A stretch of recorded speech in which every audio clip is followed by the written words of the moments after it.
మరో breaking news చూస్తున్నాం. తూర్పు గోదావరి జిల్లాలో ఉపాధ్యాయ నియోజకవర్గ శాసన మండలి ఉప ఎన్నికలు ప్రారంభమయ్యాయి. గత ఎన్నికల్లో యూటీఎఫ్ తరపున గెలిచిన షేక్ సాబ్జీ రోడ్డు ప్రమాదంలో మృతి చెందడంతో ఈ ఉప ఎన్నిక అనివార్యమైంది. దీంతో ఇవాళ ఉదయం 8 గంటలకు ప్రారంభమైన పోలింగ్ సాయంత్రం 4 గంటల వరకు సాగనుంది. కాకినాడ, అల్లూరి సీతారామరాజు జిల్లా, కోనసీమ జిల్లాల్లో 76 పోలింగ్ కేంద్రాలను ఏర్పాటు చేసింది ఈసీ. దీంతో ఓటు హక్కు వినియోగించుకునేందుకు పోలింగ్ బూత్ వద్దకు చేరుకుంటున్నారు ఓటర్లు ఎలాంటి అసౌకర్యం కలగకుండా అన్ని ఏర్పాట్లు చేసింది ఈసీ.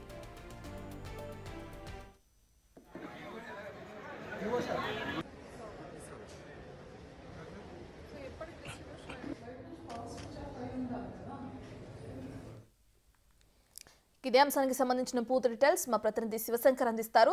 రైట్ శివశంకర్, ఆ తూర్పు గోదావరి జిల్లాలో ఉపాధ్యాయ నియోజకవర్గ శాసన మండలి ఉప ఎన్నికలు ప్రారంభమయ్యాయి. 5 అభ్యర్థులు బరిలో ఉన్నట్లు కూడా తెలుస్తుంది. దీనికి సంబంధించిన డీటెయిల్స్ ఏంటి? జయరత్న చూసుకున్నట్లయితే కంప్లీట్ గా 5 అభ్యర్థులు అయితే బరిలో ఉన్నారు.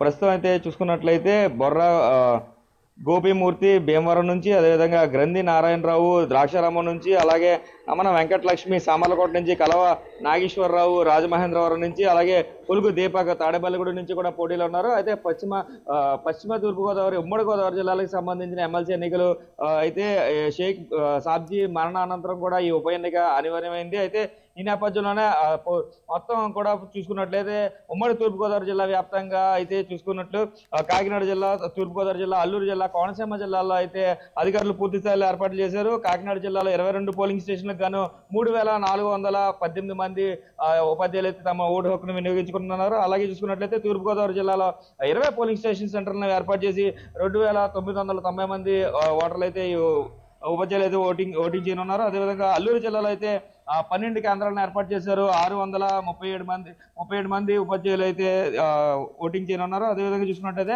డాక్టర్ బిఆర్ అంబేద్కర్ కోనసీమ జిల్లాలో చూసుకున్నట్లయితే 22 పోలింగ్ స్టేషన్లకు గాను 3296 మంది ఉపాధ్యాయులు అయితే పోలింగ్ సెంటర్ వద్దకు చేరుకుంటున్నారు. అయితే ఉదయం 8 గంటల నుంచి సాయంత్రం 4 గంటల వరకు కూడా పోలింగ్ అయితే జరగనుంది. దీనికి సంబంధించి ఎన్నికల అధికారులు పూర్తి స్థాయిలో ఏర్పాట్లు చేశారు.